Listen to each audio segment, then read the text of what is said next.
Where did Gangaji appear from? Krishna's toe. BO છો શું કરવા? Please tell me. It's true. It is.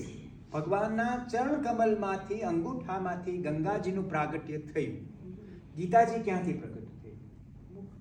ભગવાનના મુખમાંથી.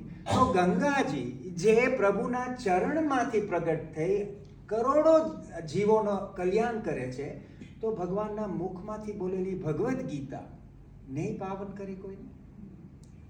આપણે ગંગાજી હરિદ્વાર જઈને સ્નાન કરીને પાપ ધોવા જાય છે બધા,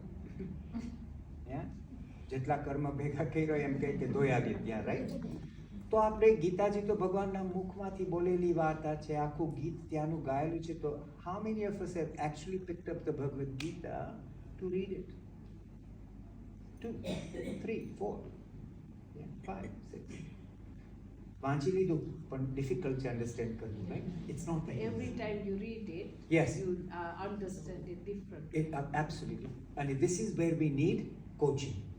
We need somebody to teach us and to make us understand and think the Gita perspective. But I felt કે આપણે લાઈફમાં અનુભવ થયા હોય ને, Ah, પછી પાછું વાંચીએ તો આપણે જુદી રીતે સમજશું. absolutely.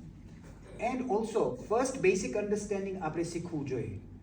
Self-learning will not work when you're studying a scriptural text. Yeah? You need a guru to guide you. You need that understanding.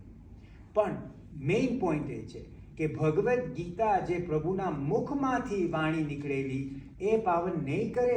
V believe કે ગંગાજી આટલું પાવન કરી દે છે, તો આ તો મુખની વાણી છે. Let's give this, because I think we don't place that much emphasis on the Bhagavad Gita. પણ આ બધા facts are very very important to understand. અને થિંક ઇન ધીસ રિસ્પેક્ટ કે how important the Bhagavad Gita is, because Krishna has recited it. કોઈ એરાગેરાએ નથી કર્યું, આપણા ભગવાને જ રિસાઇટ કરેલી છે. તો ઇટ્સ અ વેરી ઇમ્પોર્ટન્ટ.